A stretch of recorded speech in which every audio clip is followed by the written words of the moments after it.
Okay, we're live. We're live. We made it. We made it to another episode. It's a miracle. Well, thank you everyone for joining us on yet another episode of Stand Up Fight Back, where we discuss strategy and analysis for the progressive movement. I'm Margot Paez, one of your co-hosts. I'm a scientist and engineer, and sometimes I moonlight as a journalist. Over here is Carlos Marroquin. He is an amazing grassroots organizer who does not moonlight as an organizer because that's his full-time job and he does it extremely, extremely well. And Carlos, you were very busy last week being an important organizer, speaking at the People Summit on a panel with a number of really amazing people. Maybe you want to give us a little recap about how the People Summit went before we get into what's going on in these elections. There were a lot of primaries that happened. A lot of progressives were up running in these primaries. And I actually titled the show today, Who Do Politicians Speak For? Because we're going to get into a little bit of a conversation about not only who do they speak for, but who are they speaking to? So before we get into that, Carlos, tell us a little bit about how the People's Summit went. Well, first of all, good afternoon, everybody, wherever you may be watching us from, or good evening, if that is the case. But glad to be here on another beautiful Sunday evening. Here I am in Los Angeles right now. Next week I will be traveling, so I'll be uh, back in Florida. We're going to do a quick stop over in Dallas. But, anyways, glad to be here today. So happy to be able to join you, Margaret. Thank you for your time. Uh, we try to be here every Sunday so that we can continue conversations that are really important to all of us. And let's understand that we are not experts in a lot of things, uh, but what makes this program different, Margaret, is because we are working in the communities. We talk to we are in touch with the issues that affect the working class, the people, the poor. That's why we're here, and we are involved politically in some ways because we have no choice. Because the issues that affect the people are politically, they have a lot of political influence. If not, they are manufactured many times because of policies that are set in place. So whether we want to or not, we have to engage in these political conversations. And but so happy to be here. Yes, this past week was they call it the summit of the Americas, where they have leaders from different parts of Latin America coming and joining on the summit. Um, Here's something that I am not surprised that actually happened. There was three countries that were not invited to the summit, which was Cuba, Venezuela, and Nicaragua. Again, this shows lack of leadership, where we are not opening, those conversations that we need to have, especially with other countries that may not think like us. But again, this is nothing new. This has been going on forever, and then we wonder why we suffer, politically, and where we are not well liked in many other countries. But that's a conversation that we can have later on, when it comes down to what happened there. But we also, at the same time, simultaneously, organizers put together what is called the People's Summit for Democracy. Very important because they covered so many different issues. I was invited to be one of the panelists to the health, uh, people before profit panel, and we discussed different issues regarding healthcare and other areas that are attached to that.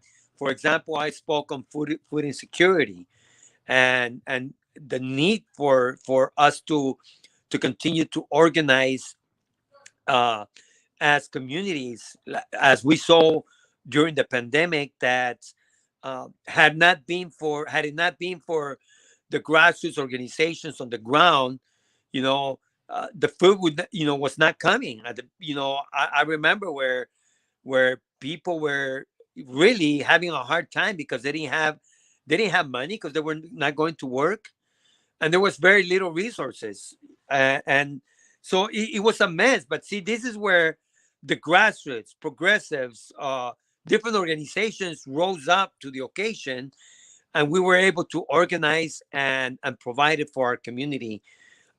So I spoke on that. So I was honored and happy that they invited us to share some of those thoughts. Well, that's great, Carlos. That sounds like it went very well. I saw a clip actually where the president from Cuba gave a speech at the People's Summit, and he got a standing ovation. In fact, so sounds like it went pretty well. Yeah. Well, there are a lot of issues, Margaret, that affect Latin America in so many different ways, and a lot of that stuff is our fault. When we're talking about corporate greed, when we're talking about going and taking over a lot of the economics in other countries, and pretty much control that through uh, through all the different uh, decisions that are being made at corporate level, and that people are left behind, and people are used in other countries for the benefit of corporations, and they are not paid well enough. And the havocs that climate change is creating in many countries, then we wonder why a lot of people are fleeing their countries. Then we wonder why, the extreme poverty that exists in other countries. There's so much that goes into this, and a lot of stuff. We create these things. Is things is again policies that are pushed by corporate greed, and that's the bottom line to that. And there's a lot of countries out there that are suffering so much, and we control a lot of suffering. We have a lot to do with it, so we need to change that. Yeah, yeah, absolutely. That's not an easy thing to do, but of course it has to be done. And and Carlos, I think that we talked a lot about the People Summit and the Summit of the Americas last week, so I think it'd be good for us to kind of get into more of the other topics we wanted to discuss today. I just wanted to throw one other thing out there that's been in the news from a climate change side of things, because you mentioned climate change, and that's there's Lake Mead, which services parts of the Southwest and Nevada, and the Lake Mead is at the lowest it's been.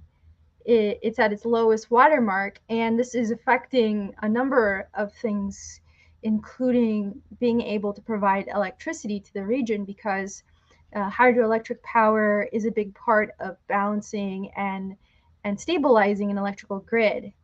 And this is a result of two things. One, we've been in like a 20-year mega drought in the Southwest that includes California, and the drought has not really lightened up.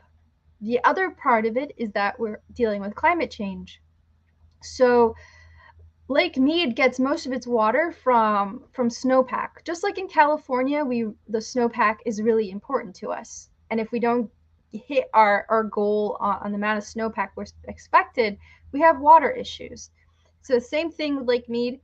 Their water that goes into the reservoir is from snowpack. Now the problem is that because of climate change, as the water is melting and trickling down into the lake, that water is drying up faster because it is too hot. And this is pretty typical of what we expect to happen as the planet warms. So you can have a high rain event where it rains, it pours, it floods in, but then, and over a short period of time. But then in between these rain events, it's dry and it's hotter than normal. So that water, even though you got a lot of water, it's also being sucked back up into the atmosphere much faster than it normally would. So it doesn't soak into the soil and it doesn't run down the hill or mountains into the lakes to recharge the lakes.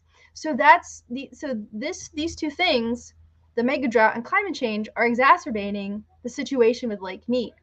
And as a result, they're limiting the amount of water that can go from that lake into other lakes that it feeds downstream. So this is a really big issue for a lot of the desert communities that rely on water like this that is stored in these reservoirs. And this is something that we need to realize is going to be our new normal in the Southwest. Because the question is, like, we're calling it a mega drought, but really the question is, are we ever going to leave this drought in our lifetimes? That is the situation that we have with climate change. We're seeing incredible famines in other parts of the world because of climate change, in the global south in particular. And that is a foreshadowing of the future that we will have in the Southwest if we don't stop warming the planet. And we're already seeing those effects.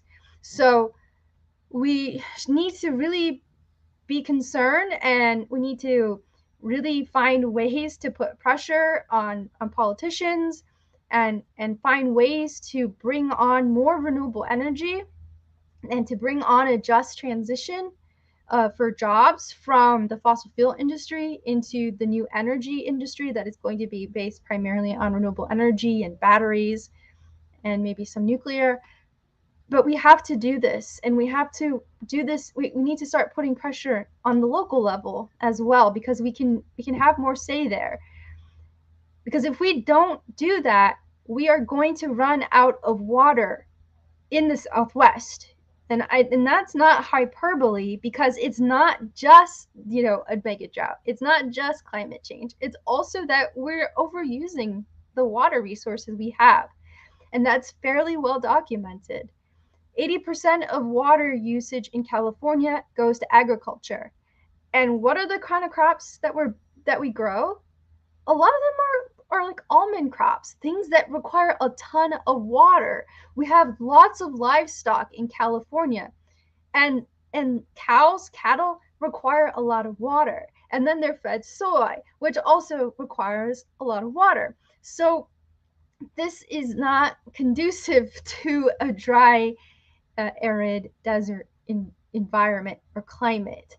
And we are abusing our water resources. And honestly, not just in the Southwest, but also in the Midwest and other parts of the world as well. We are overusing our water resources. And, and this is going to create other types of supply chain issues. Right now, we're starting to see these effects with Russia, for example, and Ukraine, and the war that is happening there and the repercussions of that. Well, the same type of destabilization can happen if we don't have enough water for our crops. And we're draining not only reservoirs but our groundwater resources as well, because we're not being cautious with them. Groundwater resources do not get recharged over a human lifetime. Those are on a scale of hundreds or thousands of years. So we really need to understand what is going on right now, and we need to take action on that. So progressives need to get more involved on the local level and start paying attention to what is happening when it comes to our water resources, because we cannot live without water. And climate change is not just it's not just a climate crisis, it is a water crisis.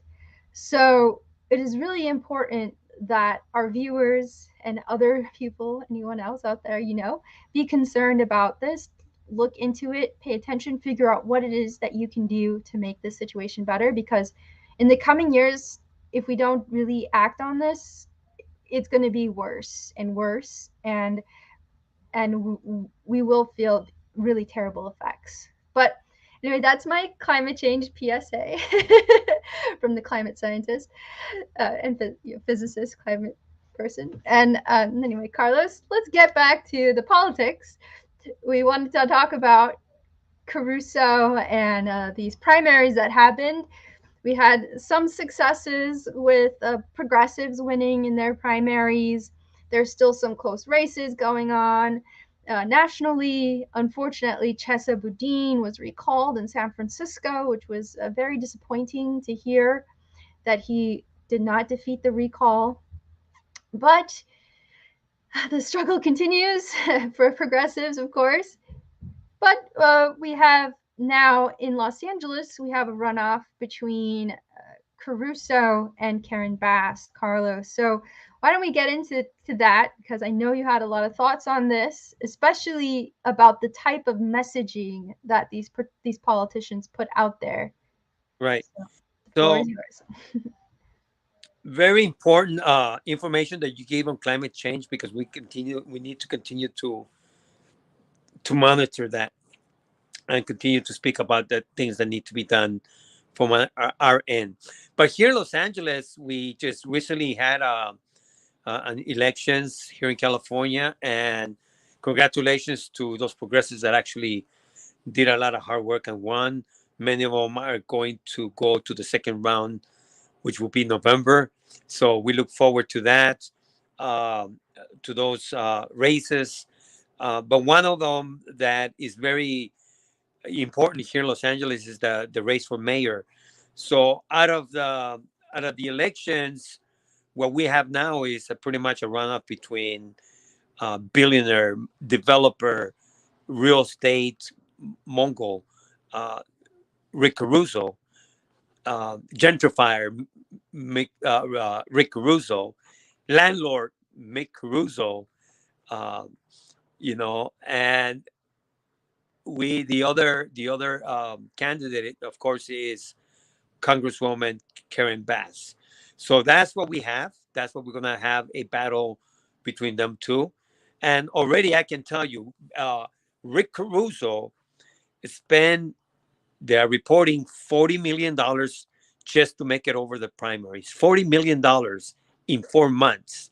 That's how much money he used. His money. He didn't raise that from the people, supporters, and stuff like that. That came out of his pocket.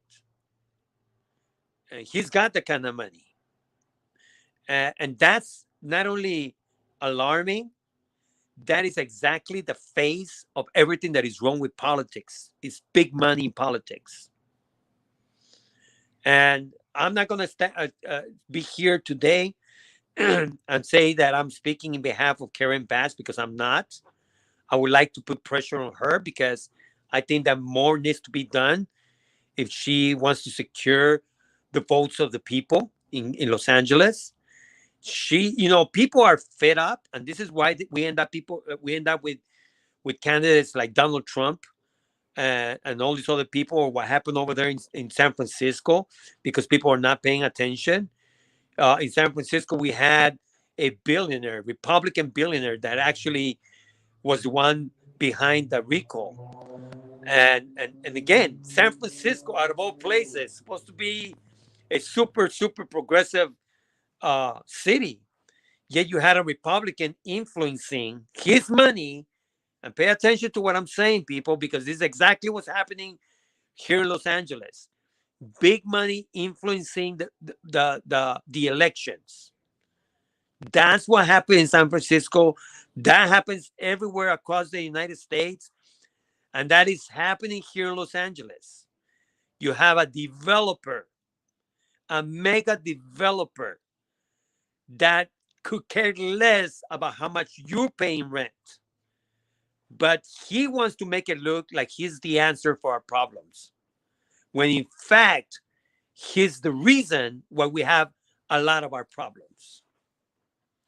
And if we are not paying attention to that, and we fall for his cute political ads that he airs 24/7, this is exactly where what big money did for him. He was pretty much unknown to most of the people in Los Angeles. He was too busy making money until he decided to run for LA mayor.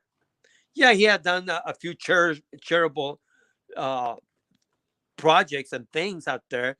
But you got to remember, all rich people that have, especially billionaires, do that because that's a form of them getting, relief as well. And they got to be able to write things off, so to speak, because a lot of them do not pay taxes as they should. But those are the things that they show as contributions being made so that they can position themselves to get more, not to get less. It's like $40 million that Caruso used on this election is pocket change to him. Literally pocket change. Here's what I'm afraid of. Since we have a runoff now, market, he's about to unleash, you know, a political campaign that is super, super well funded because he's funding it himself. And he will have no problem reaching out and making some calls to his other developers and make sure that there's plenty of money flowing so that he can position himself alongside all these other rich people for their benefit. So here's why I wanted to drive this conversation today because it's so important. What we are going to be hearing about for the next 6 months, 5 months, 6 months, is two messaging. It will be on homelessness. All of a sudden, you know, again, we're gonna get flooded at how he's probably he's going to resolve the issue of homelessness and public safety. Those are the two issues. And here it is, like I say, Caruso has been part of the big problem of why we have so much people homeless. And they are not about to stop all these developments. Under Caruso leadership, we will only, fast track a lot of those projects even more. Will the unhoused community be housed? Well, according to one of his um, commercials that he was airing a lot, he's promising 30,000 beds. And let's underline that, beds, not housing. See, this is where all this political talk loses people. And if you're not paying attention, you would think that he's the answer. He's not promising 30,000 housing units, beds, which means shelters, more of the same. So he has no answer. He may say a lot of stuff, but when you look behind and when you actually look at the fine print, we're gonna have issues with this guy. He's overpromising. He's saying a lot of stuff, but you cannot change a snake from what he is.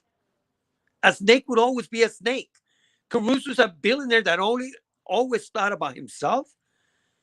He doesn't give a thought about how his businesses has affected the working class. He could care less. And that's the kind of person that he is. Karen Bass, on the other hand, needs to shape up. We need to be able to hear from her, bold decisions to address these issues. And here's to both of them, because everybody's going to be promising, you know, public safety. It's a concern to all of us. But anytime that they address these things or public safety, is not with the people that are most vulnerable in mind.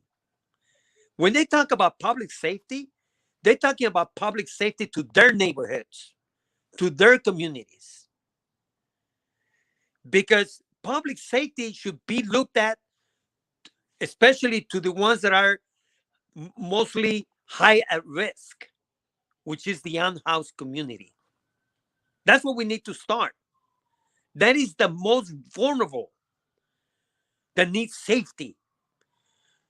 So all this about policing, about we're gonna do all this and that is like you lose it. You're already in the wrong side of this.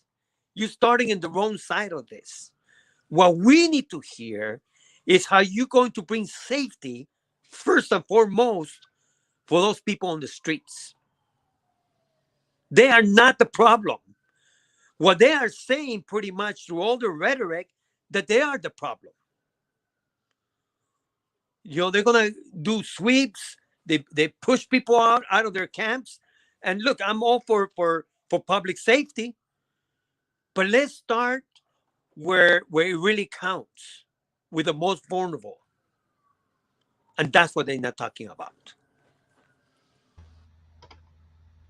Yeah, I know. I'm in Los Angeles for a few months. I'm working from here, and I was in Hollywood at the farmers market today, and I noticed a lot more tents, and that's just in a few, I don't know, maybe in 6 months.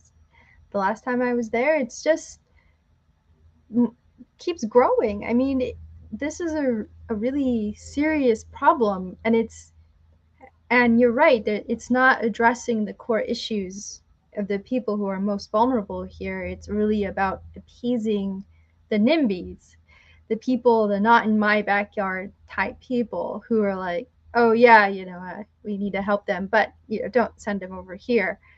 They need real housing. They don't need more shelters, which is what it sounds like. That's what Carrizo is saying by saying more beds. So that's just more shelters. But they need resources. They need rehabilitation. They need a way to get back into society. It's just like with the prison system. We treat people as if they're not humans when they're criminals, and we throw them in jail, and they have a roof over their head and they get fed, of course, but I mean they're also living in very terrible conditions, and the food that they're served is just awful. I mean, and then there's nothing really for them when they come out in terms of being reintegrated into society or addressing the underlying issues that led them to end up in jail in the first place. And there's no structure for people who end up unhoused, for them to be rehabilitated, to be able to have stability enough to be able to find a job and then get an apartment or whatever. Instead, it's like, just with the Summit of the Americas and any other big time conference or convention that happens in Los Angeles, the city of Los Angeles cleans up downtown.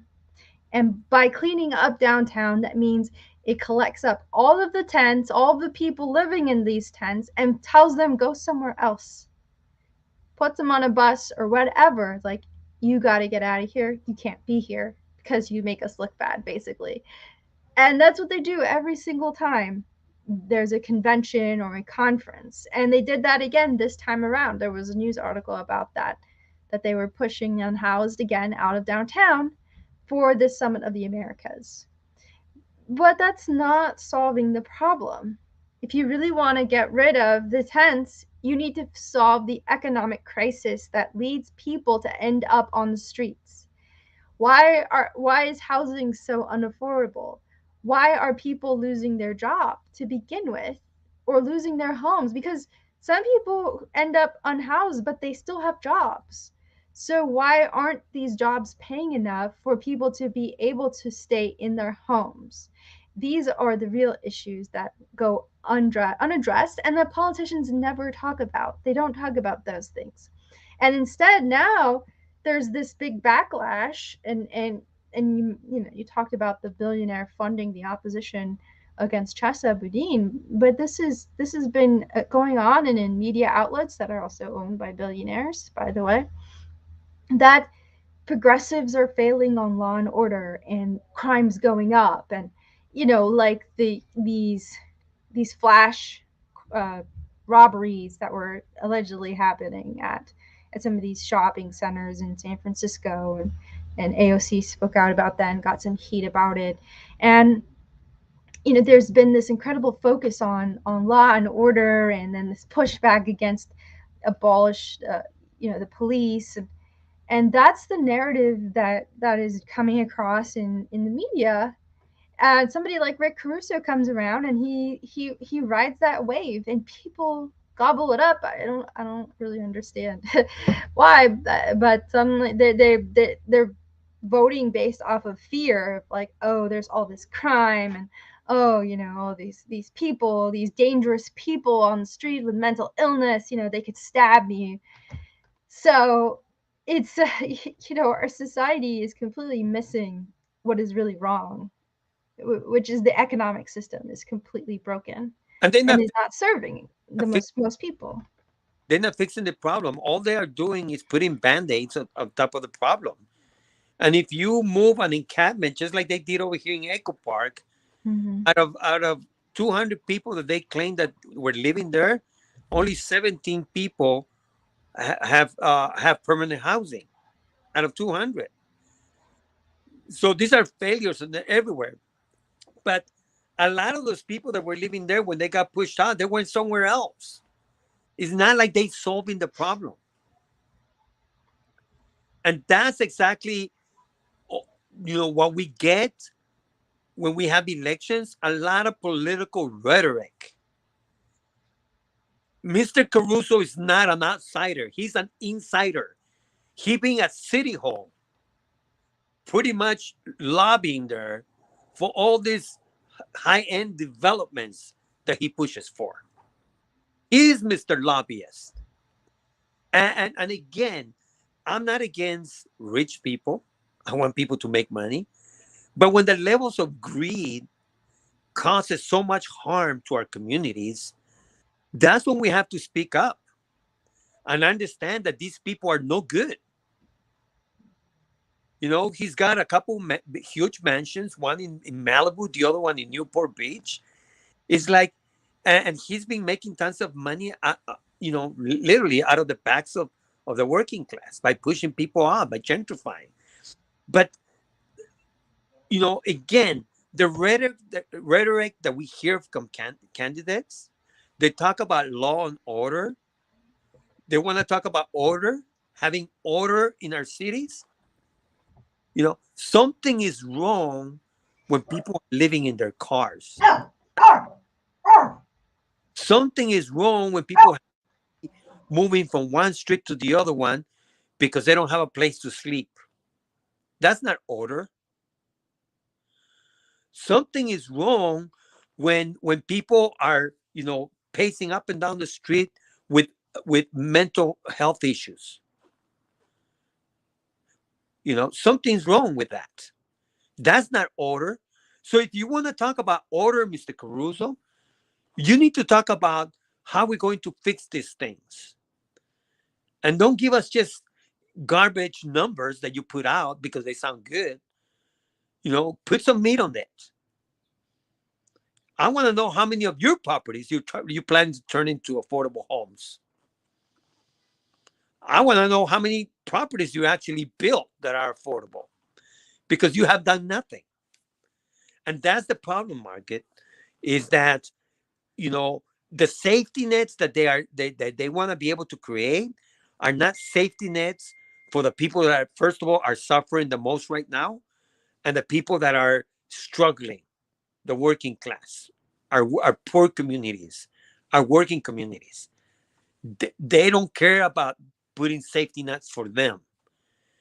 Everything is about the people that have and the people that have a lot. Is how do we protect their neighborhoods, their communities?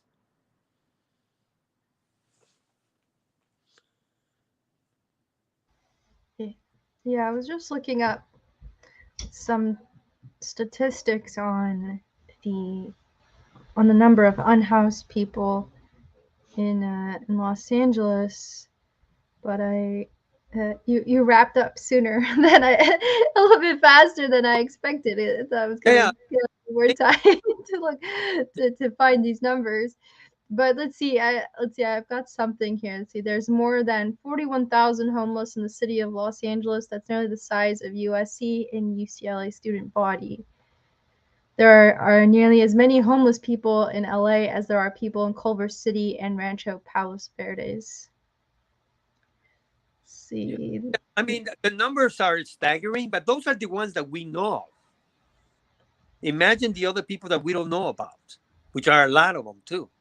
Yeah, this article says that they think that the 67,000 number is a little low. It's probably closer to 83,000. It was rising by 14% per year like clockwork. They stopped counting in 2020.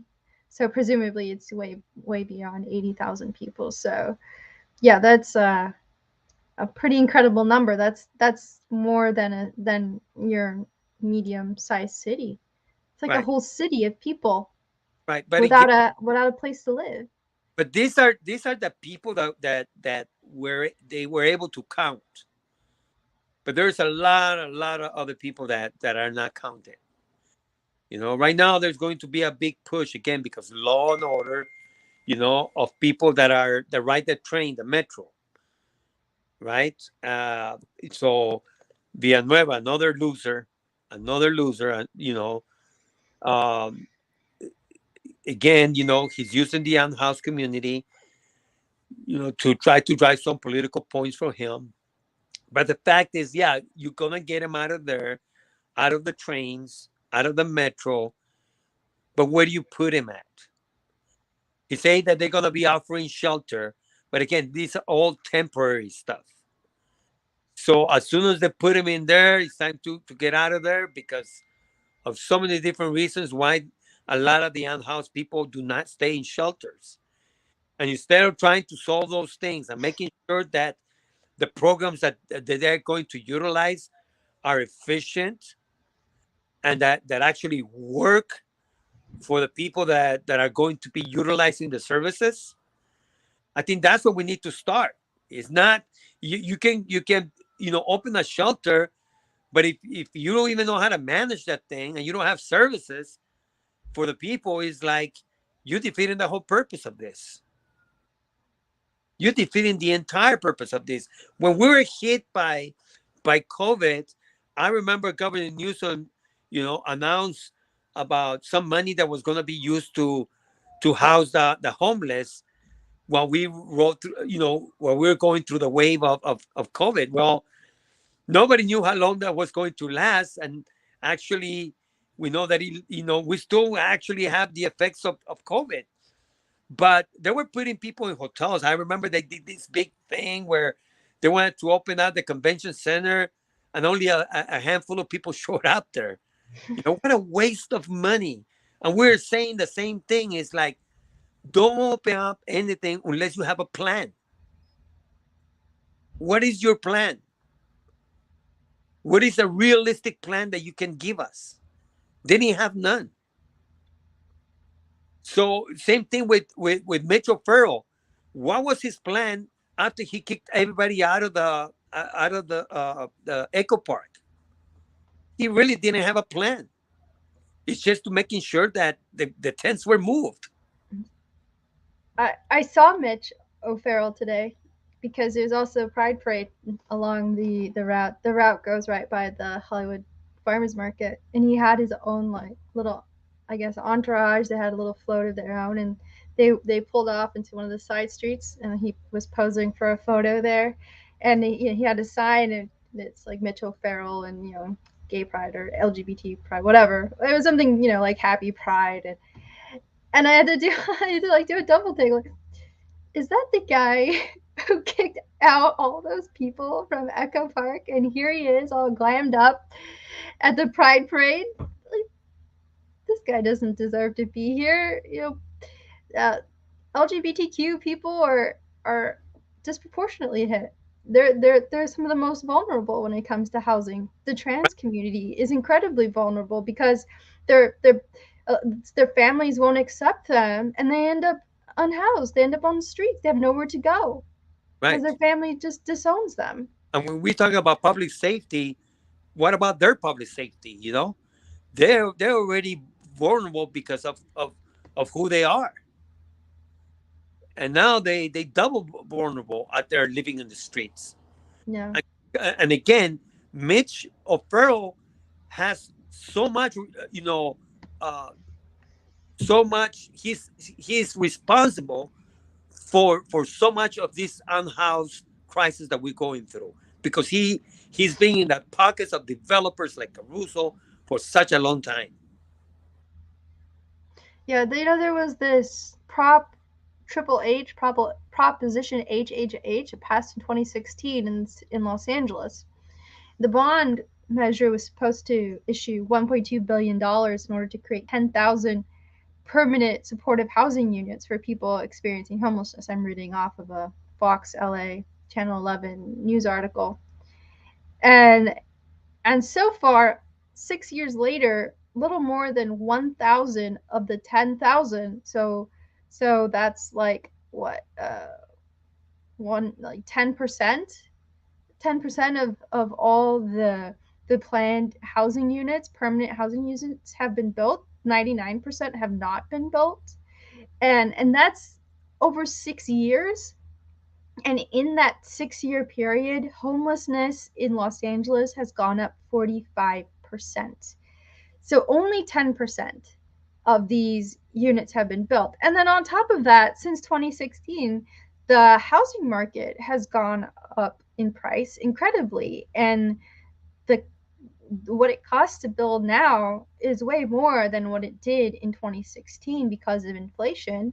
The inflation goes up every year. The Federal Reserve targets 2%. So if you're not spending that money right away, you're losing value on that bond.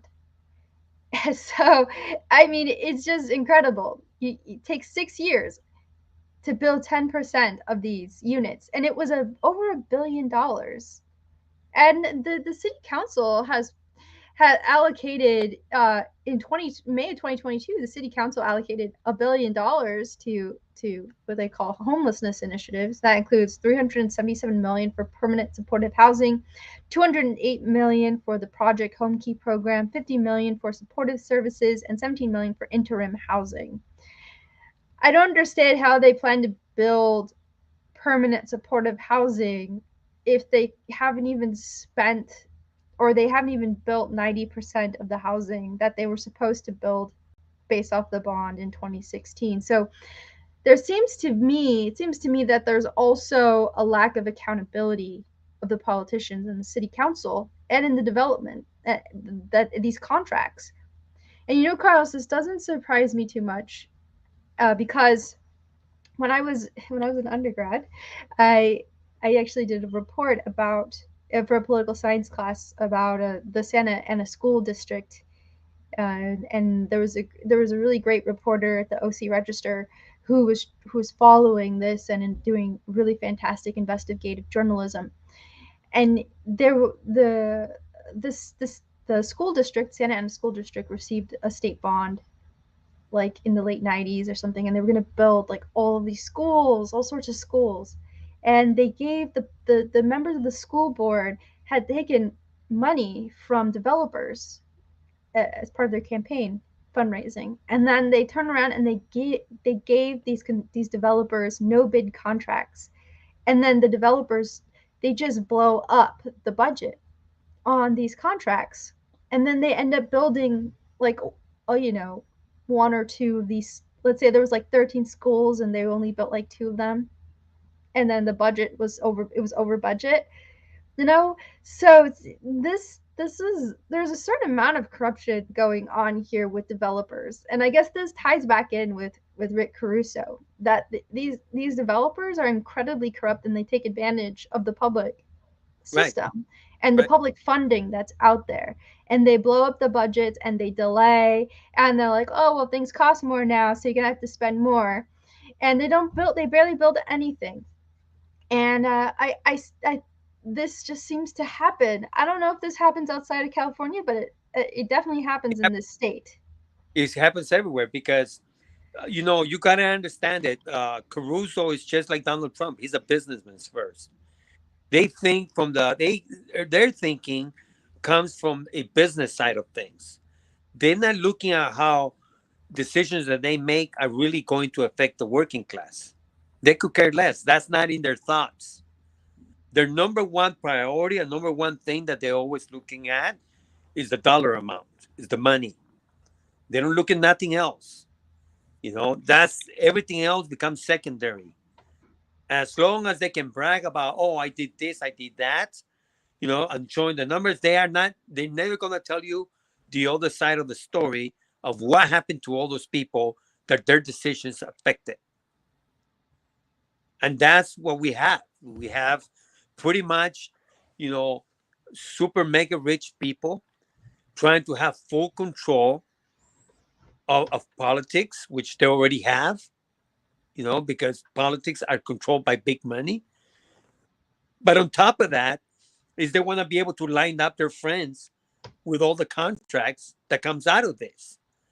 Who do you think that Donald Trump contracted to build, 1 mile of the of how do you call it, of the wall at the U.S. Mexican border?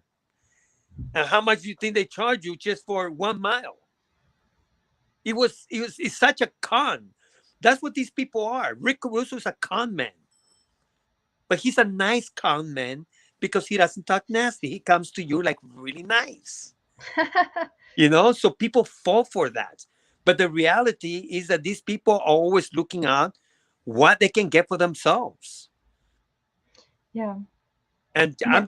I'm just hoping that Karen Bass, you know, comes out with a stronger plan, because right now, even her plan is not good.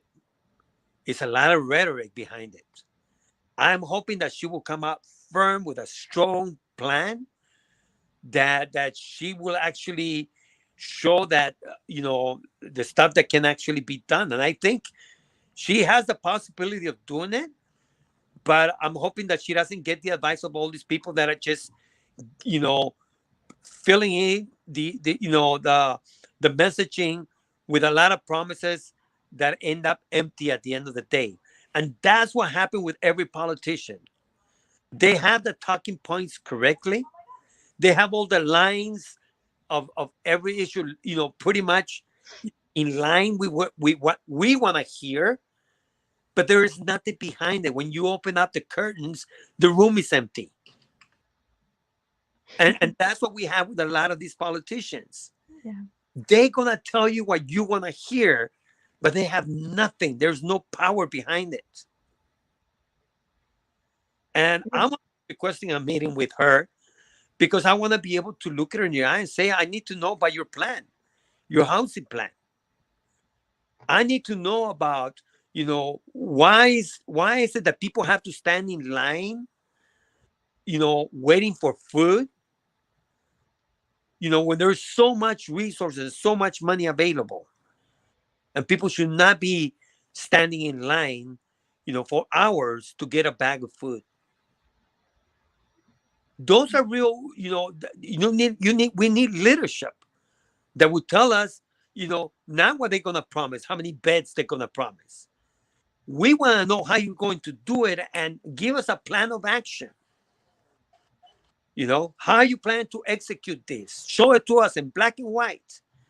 You know, and again, I have always said this: when they talk about $10 billion to address the housing crisis or the homeless crisis, that's minimum. That should be the starting point, not the end of it. You should start. The number should be quadruple that, because that's how bad the things are. But they always start at the wrong end, Margaret. And that's why I don't buy into this. Yeah, yeah, yeah. It's always a top-down approach to these things, and that's always the wrong approach. And actually, we have one of the comments I think is very interesting in the our live stream comments from Michael Melio. Maybe I can put it up here. Yeah, so he pointed out, or they pointed out that there's the way I didn't really know this. I'm assuming this is correct. It doesn't sound so wrong, but the vast majority of our taxes go to the national government. He said about 64%, 21% to the state, 9% to the county, and then a mere 6% to the government close to you, your city government. And so there's obviously a misallocation of resources, right? Your money that you invest or that you pay in taxes really should go to affect you locally first. That's the bottom up, right? And then whatever remains should go to the federal government. But it's flipped. And I think that since we talk about strategy and analysis, we've done a lot of analysis on the strategic side. I think that there are ways to address this. And it's a combination of two things. One is something called libertarian municipalism, which is an idea that was put forward by uh, a left theorist named Murray Bookchin. And basically, the idea is that you need to take over uh, your local government effectively. And you need to then also create these neighborhood assemblies. So within your city or your municipality, you can have smaller sections, neighborhoods of neighborhood assemblies, and the democracy then, or the power becomes better democratized from the bottom up, where it's distributed out through the neighborhood assemblies. And within these assemblies, you're making local level decisions that then trickle up rather than trickle down. And so if you run for your local office, let's say city council or mayor or whatever other offices that are available in your town, you can then democratize that power from the city council into the neighborhood assemblies and distribute that power back into the communities. So that's sort of the electoral strategy. Then there's the economic strategy. And a way that you can keep more of your revenue in your community is to create complementary currencies. And I've been studying this uh, recently because I'm very, I do work on climate change, and I'm also very much thinking about what is life after, what is post-capitalism, because of the risk that we don't really do a very good job dealing with climate change now, and there becomes this incredible destabilization to the economic system. And then so what happens after that? So a city can create its own currency, a complementary currency, and you can add a little fee on it, like a holding fee. And then you can also have a fee that is when you exchange out of your local currency into the national currency. So like you can have like a dollar backed local currency, and that money that you get from the holding fee. So it's called demurrage, and it's just like basically you can think of your money as having an expiration date. So let's say once a month, if you're still holding, let's say I'm holding $100 that I got in January on January 1st, and it's February 1st, and I'm still holding on to that. I can't spend that money until I pay a fee to revive it, basically. So I might pay like 1% of that to be able to spend that money that I was holding. So it's to discourage you from holding the money. And the idea is that increases circulation in the community. And there's enough anecdotal experience with this to suggest that this idea actually works, at least at the local level. And for a certain given amount of time, you have to be strategic in terms of your adoption as well, and be careful with how you're controlling the amount of currency there is, like growing the supply or shrinking the supply. That's things that you have to be very careful about. But then you use those fees to reinvest into the community. And then additionally, because you're basically penalizing to exit the community currency, you're also keeping that money in the community to be spent there. So it's not easy to just take it out and then spend it elsewhere. You sort of bought into spending it in your community.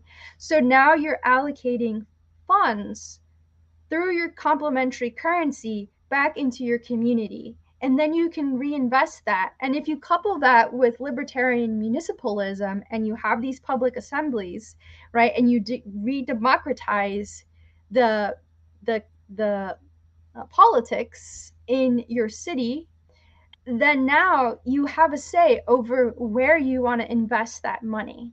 And maybe now you may decide, you know what, we need to invest in more solar panels for our community, or you know what, we need more bike lanes. So let's use that money, that this revenue that we got from our local currency, and let's invest it in painting more bike lanes, or let's invest it in in kicking cars out of our downtown areas, and having them route in other directions, so that we can make our downtown area safer for pedestrians and bicyclists, and also better for the environment. Or maybe we have a housing crisis. Let's take that money that we got from our currency, our complementary currency, and let's decide to build housing, right? So this is the strategy that we have to take on if we want to solve these problems.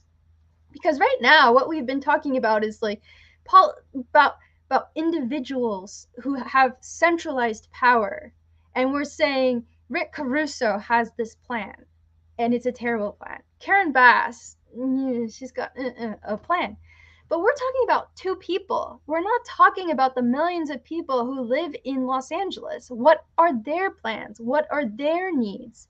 We have to decentralize that power back into the communities and give them a say. And that is what we have to start building. And Right. it's going to take time, but we have to do that. We have to start building that local power. And that is really the only solution we have going forward, is to really start And understanding that and building that. in addition to that, Margaret, because I hear you what you're saying. Uh, they have a concept here what they call neighborhood councils that is pretty much controlled by city hall, and each city council controls that, and there's a certain amount of money that is allocated to them, which is not a lot of money, but there's a certain amount of money, a few $1,000s that is allocated so they can use for a specific, you know, uh, community projects that they may want to take on, but it's very minimal. You know Yeah. what to do. Yeah. So that's flipped though. See, that's still top down Right, power. It right, should be that the neighborhood councils are allocating power and exactly, decisions and funding to the city council. It exactly. should be, the most power should be held at the bottom Yes, and then distributed up, uh, and less and less and less. But everybody above is still responsible to those people at the bottom, and they have a right to recall you if you suck. right, you know so it should not be that the city council controls the neighborhood councils and allocates them a little bit of this or a little bit of yeah. that. It should be the other way around. But something, and I tell you why I think a lot of these programs are not going to work. First of all, and I'm not talking about this idea that you brought in. I'm talking about the traditional ideas that they come up with. All this political rhetoric that they give us, all these talking points. Uh, and the reason why a lot of it is, most of it is not going to work because first of all, we're talking about a very minimum amount of city council people that sit at City Hall controlling millions of people. That's insanity. We need to have more. We need to expand city council. It's almost like what we are seeing with the Supreme Court, where you have a handful, I must say a handful of people in there, pretty much making decisions for the entire country. And we see the results of that. There is no representation. You cannot tell me that we have good representation in each district when the districts are so large, so huge. Everything falls through the cracks, and the only ones that will be benefiting by the way that the current system is the people that have, because they have more power, they have more influence to negotiate for what's coming to them. This is why when you drive throughout the city of LA, you see such a disparity. You see Things can change from one block to the other when you have a lot of people with a lot of money and their streets are kept up, are clean. You don't see no potholes. You see all the lights working, well lit communities. But then when you walk into some of these poor communities, and again, it's because representatives from city council, their districts are so huge, they cannot pay attention to what's really going on. They're going to pay attention to where the money is. So we need to start by expanding city council, and then we need to move on, and even put further term limits, because a lot of them are doing such a lousy job, but they already have such a big influence in their communities that they manipulate even the elections because of their influence with big money, etc. So those are some of the things that we see that needs to happen before anything is done. And again, they're gonna come up with all these plans, but they are pretty much doomed before they even started, because it's coming down from the top down, and that's not gonna work. It's never gonna trickle down. You know, the housing that Caruso will propose to build is pretty much the same concepts as trickle down economics. The more you build doesn't mean that that the prices are gonna lower. How many properties have we built since we've been saying this, and have the rents got down one penny? They haven't. So build doesn't mean that you're gonna have, you know, a better chance for the rents to come down. They're gonna stay up, because no investor is going to invest any money on housing if there's not a profit for them. So that means that rents will continue to go high, not low. That's simple. That's simple math right there. And I'm not a genius. I'm not an expert in economics, but I can see that. If I'm going to invest into anything, I'm going to make sure that I'm getting something in return, right? That's how investors are right now. So what are we going to get in return by going with these proposals that Caruso and company are going to be putting on the table? We're not going to get nothing back. It's a lot of promises and a lot of money into their pockets. Yeah, I mean, you're right. This is the unfortunate situation that we're in, and there's also a lot of regulation, around what you can even do to help people who are unhoused. I think a while ago, weren't people building tiny homes, and then the city was coming in and saying like, you can't build these, you can't set these up here. Carlos, do you Yeah. remember that with the tiny homes? And I mean, They were building some don't time, don't stop people from doing what you are unable to do. It's so backward. right? But even There's even tiny homes, look, I'm not against them, but I'm not for them. Mhm. Those are temporary solutions. Those are tiny solutions. Those are tiny answers for huge problems. That's my thought on the small home, on those tiny homes. But the fact of the matter is that, and this is again, we want to make the public aware. We want to make sure that we are thinking things through and not fall for everything that comes out of these politicians' mouths, because there's a lot of promises that always become very empty. Because the reality is that the way they're looking at the unhoused issues, crisis, is wrong, just the way they're looking at it. They looking at it from the top down, and we have been saying that forever. Yeah. And we do need to give more power to our communities. We need to put in more resources, and that doesn't happen if you're sitting down at City Hall. We have to be able to create a bigger system, a better system that actually starts from the communities and moves up. I like the way you describe that. way it's supposed to work. Yeah. But they want to control everything. They allocate the money that they see fit, how they want to do it. And this is why we have a blowed up, pretty much police budgets, that they get so much money, because all that comes with strings attached for specific communities. And what we end up getting is a fist to pretty much walk the straight line, or you're gonna go to jail. That's what we end up with, where they criminalize you for being poor. Yeah. Yeah.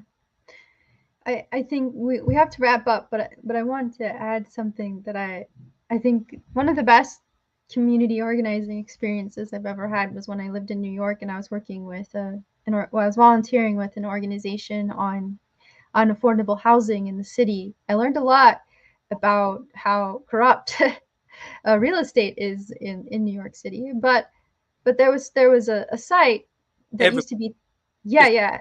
When New York led the way. Let me tell you that New York has led the way on this, and there's been some really horrible things going on there. But during this time, there was a site. It was the site of an old tenement, and then it got torn down, and the original tenants were promised to be first in on the new buildings. Of course, that didn't happen.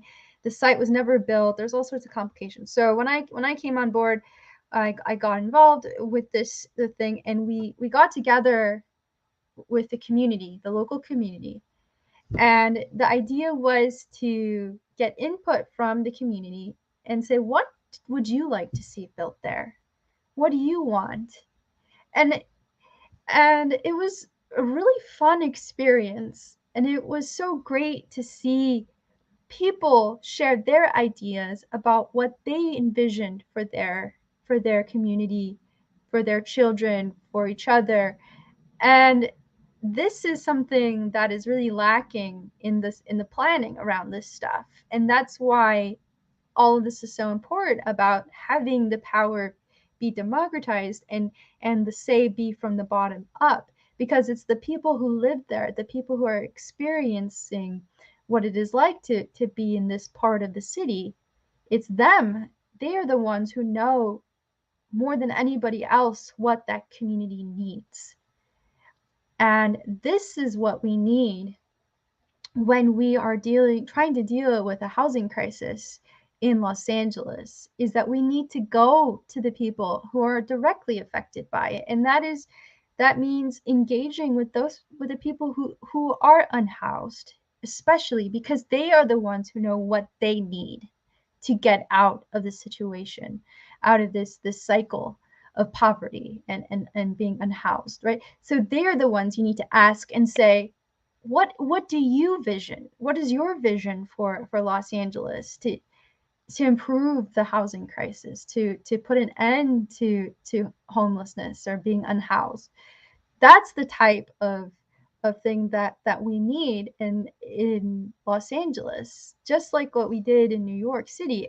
And just to be clear, this was not something that was led by the city itself. It was not led by New York. It was led by a coalition of nonprofit community organizations, like this the good old Lower East Side was one of them, and Jews for Racial and Economic Justice, Jews for Racial and Economic Justice, yeah, yeah, it's been a while, was another one, and we we organized and brought people out, and that's the kind of stuff we need. We need more of that happening, and then we eventually presented that to the city, and like gave our input on this is what people want. They want to see these things, but we need this is where we're going to find the solutions, is basically my point. It's going to be through these bottom up type approaches to solving these problems. It's not going to be from hiring developers and having them put out these bloated budgets and what they imagine people need. It's really has to come from the people themselves who live in the city, who live in these neighborhoods, who are living on the streets, who are living, at freeway exits, which is totally bad for their health. It's like the first thing that comes to my mind is like, oh my gosh, you're breathing in all this pollution. This is horrifying, and that's where the solutions are going to come. So, I mean, I it's like so easy to say this, right, Carlos? So easy to say, like, this is what we need. But we're not yet in that position where we can see that happen, because we have to start thinking about how to take back that power in order to give the community the say that they deserve to have. Right. And again, we are not trying to say that these are easy problems to fix, because they not, but they have allowed it to get such s- out of control. And again, my biggest fear is that you have people that contributed to this problem, that are the ones that are saying that they are the answer, Mhm. when in fact they are looking this from the wrong end to start with. They are Yeah. the wrong people to be looking at this. And that's a major, major problem that we have. You cannot have a developer that his whole focus for the past 10 years, at least 10 years, since rent started really increasing, that his whole focus was in making money out of the housing crisis. For us to have him as mayor of Los Angeles is insanity. He's the last person that we should be looking to, you know what I mean, to address the issues that he helped create. But Yeah. but again, we're not saying that these are very easy issues, because they're not. And we are not saying that some of the people have not attempted to uh, to deal with this, but I think that their attempts has started from the wrong direction, at the wrong starting point.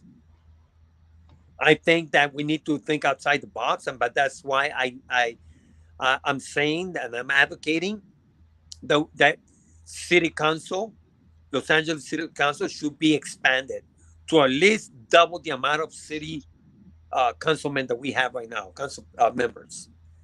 At least double the amount.